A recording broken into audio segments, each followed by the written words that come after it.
Tomatoes. If you grow your own fruit and veg, then no doubt you've tried growing them. Most people with a little effort can get a crop of vine-ripened tomatoes in summer. But for some people, they are plagued with all sorts of diseases, and no matter what they do, they just can't get them to grow. So in this episode, I'm going to take you through some of these tomato diseases and what you can do to stop them right in their tracks. I'm Tony O'Neill, and this is Simplified Gardening, where I show you how to garden in a simpler way. If you want that perfect garden to relax in, or just want to grow your own nutrient-dense foods, then start now by clicking the subscribe button and the bell icon. Then click all to be notified each time I release new content just like this. Now, new gardeners, well, they get all excited and they want to go out and start a vegetable garden, and it's then that they go and sow all their seeds in the hope that they can harvest some nutrient-dense vegetables at the end of summer.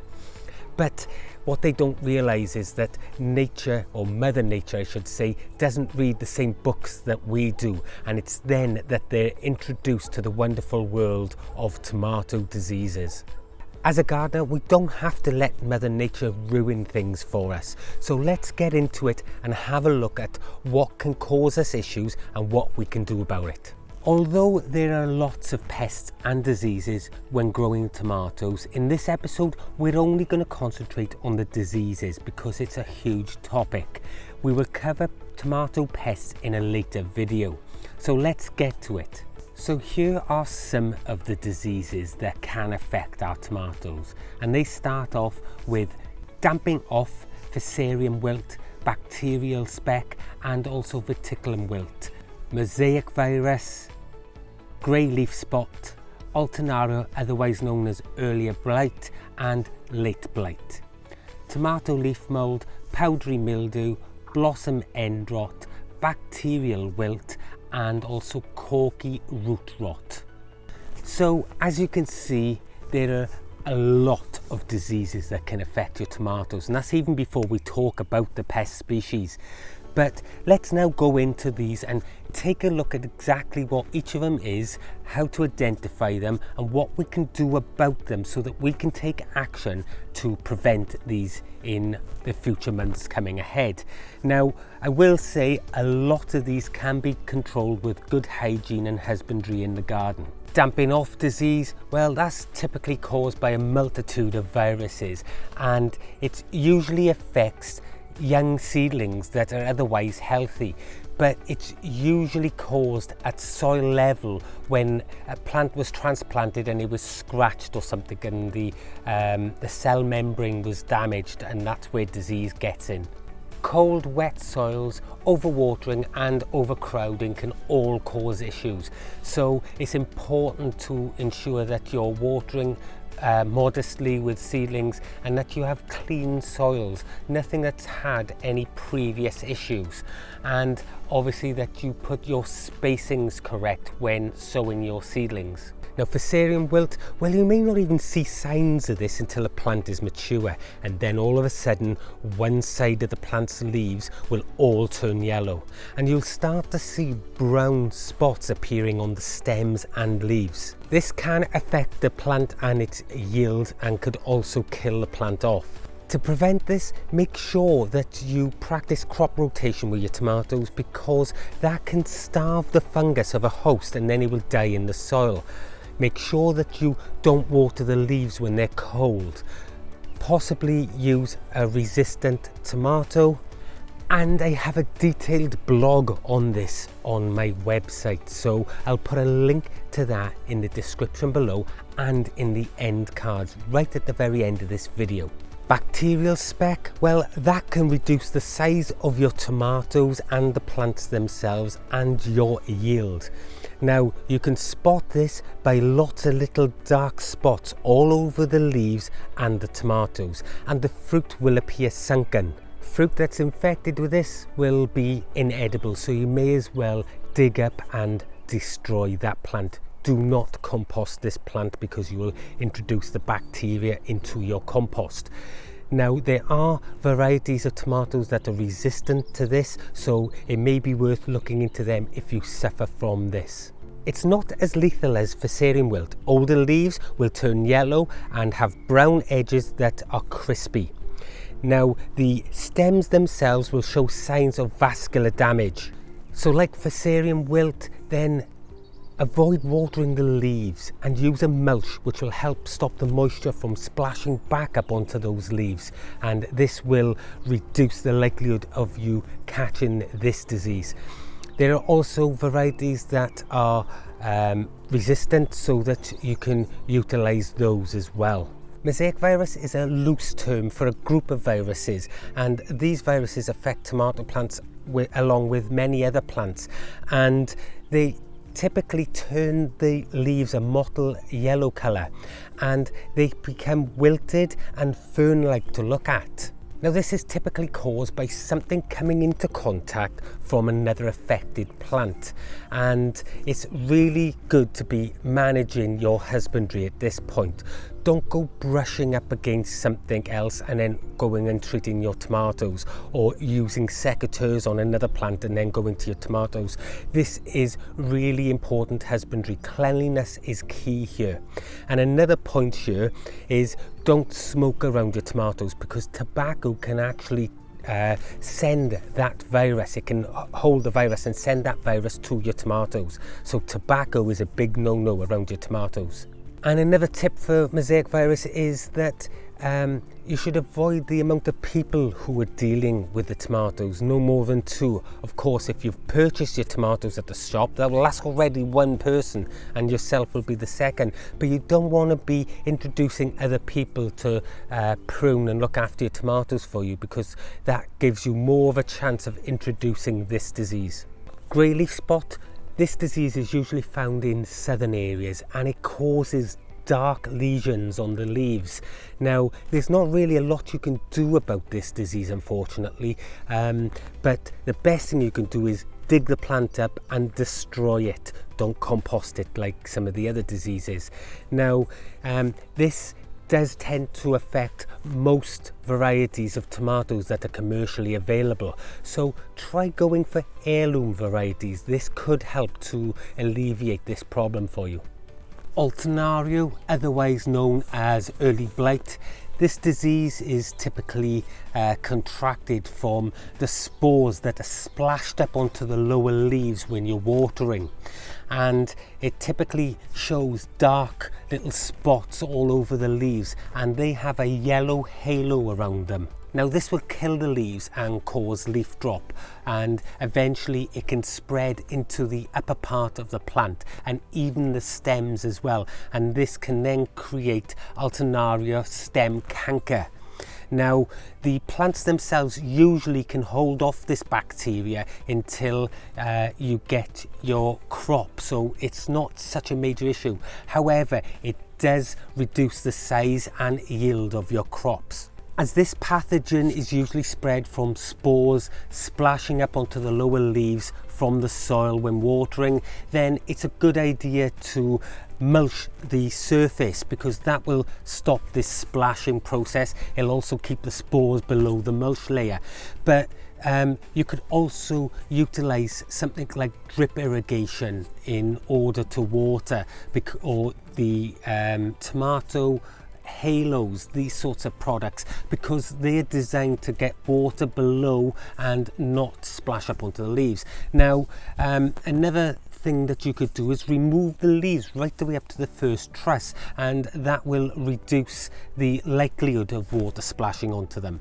One of the biggest factors in controlling this disease, though, is good air movement, and it's very important in order to ensure that there's good circulation and keep those plants dry, because this disease requires a humid temperature and wet conditions on the leaves. If you've got good air movement, any water that does splash on them will dry off quickly and not give this disease a chance.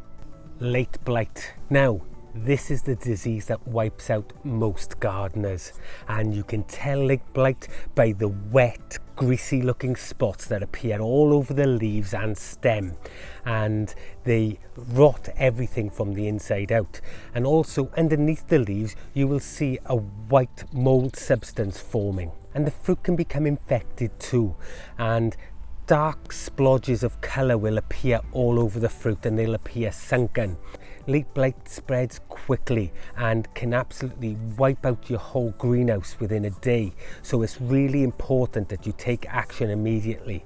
Now, if you find you have leaf blight, then go and harvest all your tomatoes immediately. It doesn't matter whether they are ripe or not.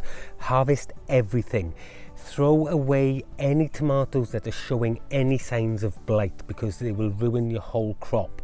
And whatever you do, do not compost them. The same thing with the plants. Dig up all the plants and don't compost them. Although the composting process will destroy blight spores, it's not reliable enough for the new gardener, because they may not necessarily understand the composting process in order to get the temperatures high enough to kill all the spores. So it's a much safer bet for you to dispose of these plants by destroying them with fire. And prevention is necessary for this disease because there isn't a cure for it. So good airflow is a must in the greenhouse, the tunnel, or even outside. This blight loves warm, humid conditions, typically found in the late summer when it's been moist throughout the evening and then the sun warms it up in the daytime, and it's perfect for this blight to take hold. Consider using drip irrigation or digging in large pop bottles into the ground so that the water is below the surface area, and this will keep that moisture and humidity down. And also mulch that surface, as we've already spoken about, because this can also help with humidity levels. It's really important to get that airflow right. Just 5 more to go, guys, and then you'll know everything there is to know about all the diseases that can affect your tomato plants, so stick with it. And if you've got value from this video so far, go right down below now and click that subscribe button while we're talking, and that way you'll get all future episodes and you don't miss anything. So let's get back onto these last 5. Tomato leaf mold. This is an issue that's caused by growing tomatoes indoors in a greenhouse or a high tunnel or polytunnel, and it's a fungal spore that comes around when there's high humidity and reduced airflow. It affects the upper and lower parts of the leaves, and you can identify it by olive or brown or grey splodges of colour appearing on the leaves. Now, this first appears on older leaves, but it can spread to the entire plant, but it rarely kills the plant. Now, good airflow is really important to prevent this, so when planting out your plants, ensure that they have good spacing, there's good airflow, and that you mulch the surface and water from below. Don't go splashing water up onto the leaves. Now, powdery mildew, this is a fungal disease, and it's part of a group of fungal diseases that can affect the upper and lower parts of leaves. Now, some varieties will affect just the upper part, and other varieties will affect the lower part of the leaves. Occasionally, plants can get both of these funguses, which will affect the entire leaf entirely. And you can tell this disease by the little round spots of white fuzzy fur that appears on the leaf surface or underneath the leaf, and this can spread very quickly right through the plant and into neighbouring plants.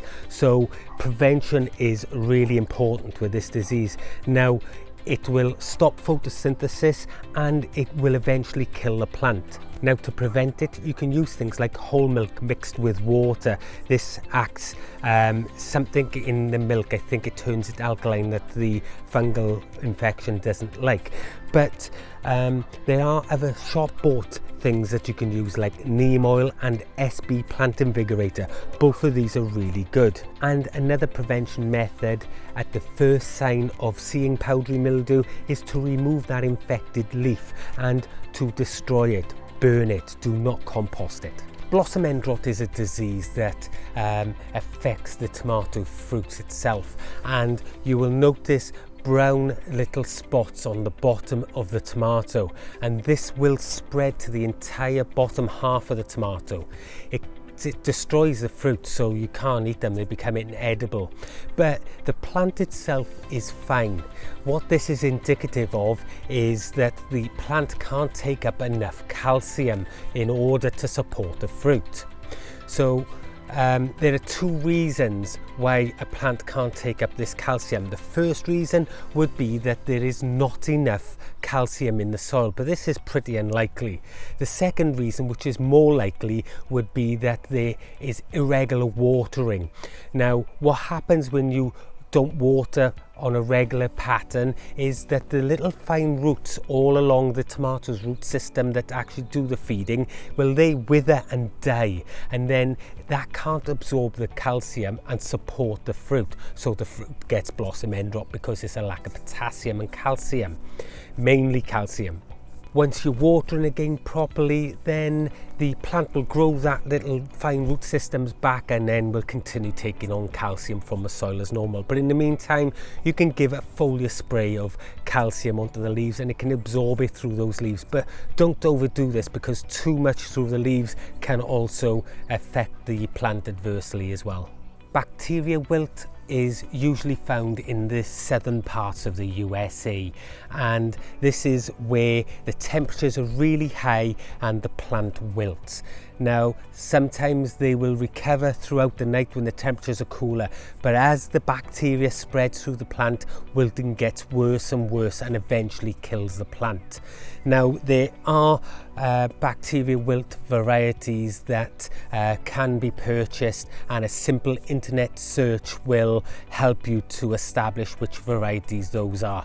Corky root rot, well, this is usually in cooler temperatures when plants are planted out, and this creates the root system to turn cork-like structure, and the finer roots they will rot off completely.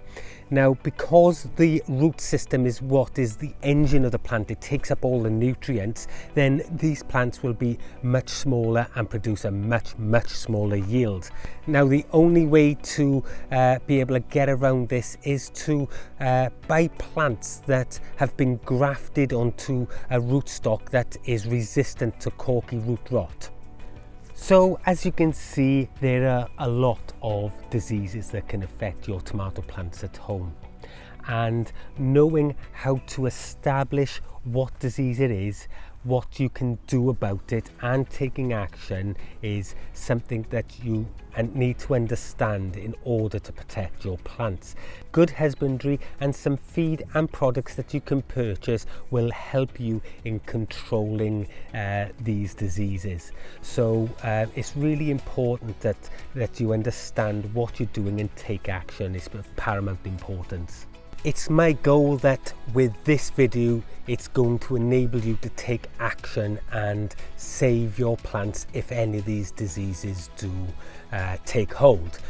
Now, because of the length of this video, I've left pests out of this video, but I will be producing another video on tomato pests so that you can, between the two of them, understand everything that you need to know for tomatoes. If you've got value from this video, you can subscribe here, and when you've done that, this is the next video you should watch, because this will show you exactly how to get mind-blowing tomatoes at home.